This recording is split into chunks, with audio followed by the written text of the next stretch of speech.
ಏನು ಜಮ್ಮು ಕಾಶ್ಮೀರದಲ್ಲಿ ನಮ್ಮ ಬಂಧುಗಳು ಭಯೋತ್ಪಾದಕರ ದಾಳಿಗೆ ಏನು ಗುರಿಯಾಗಿದ್ದಾರೆ, ಅವರಿಗೆ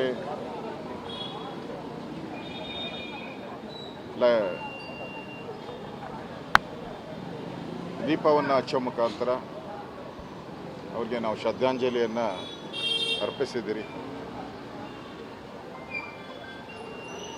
ಇವತ್ತು ಇಡೀ ದೇಶ ಎಲ್ಲರೂ ಕೂಡ ಭಯೋತ್ಪಾದಕರಿಗೆ ಗುಂಡಿಕ್ಕಿ ಅಂತ ಹೇಳ್ತಾ ಇದ್ದಾರೆ. ಇಡೀ ದೇಶ, ಪ್ರತಿಯೊಬ್ಬ ನಾಗರಿಕನೂ ಹೇಳ್ತಾ ಇದ್ದಾರೆ.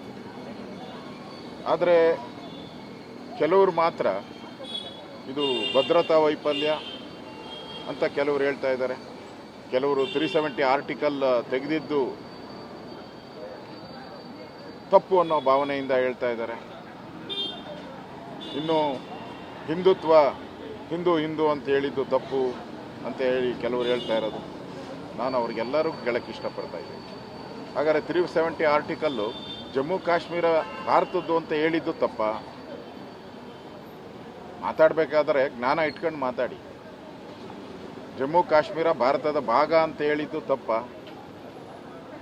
ಇವತ್ತು ಹಿಂದೂ ಅಂತ ಹೇಳಿದ್ಕೆ ಈ ದಾಳಿ ನಡೆದಿದೆ ಅಂತೇಳಿ ರಾಬರ್ಟ್ ವಾಡ್ರಾ ಹೇಳಿರೋ ಅಂಥದ್ದು ಖಂಡನೀಯ.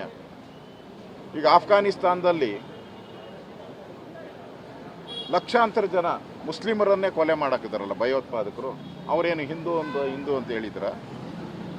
ಇಸ್ರೇಲಲ್ಲಿ 100 ಜನ ಇಸ್ರೇಲನ್ನ ಕೊಲೆ ಮಾಡಿದ್ರಲ್ಲ, ಪ್ಯಾಲೆಸ್ಟೈನರನ್ನ ಕೊಲೆ ಆಯ್ತಲ್ಲ, ಅವಾಗ ಅವರೆಲ್ಲ ಹೋಗಿ ಹಿಂದೂ ಅಂತ ಹೇಳಿದ್ರು. ಅವರು ಈ ಮುಸ್ಲಿಂ ಭಯೋತ್ಪಾದಕರಿಗೆ ಅವರು ಭಯೋತ್ಪಾದನೆ ಮಾಡದೇ ಅವರ DNA ಬಂದಿರೋ ಆ ಮುಸ್ಲಿಂ ಭಯೋತ್ಪಾದಕರೇನಿದ್ದಾರೋ ಅವ್ರ DNA ಭಯೋತ್ಪಾದನೆ. ಆದ್ದರಿಂದ ಈ ಥರ ದೇಶ ಒಟ್ಟಿಗೆ ನಿಲ್ಲಬೇಕು ಅನ್ನೋ ಸಂದರ್ಭದಲ್ಲಿ ಈ ಥರ ಹೇಳಿಕೆಗಳನ್ನು ಕೊಡುವಂಥದ್ದು ಖಂಡನೀಯ.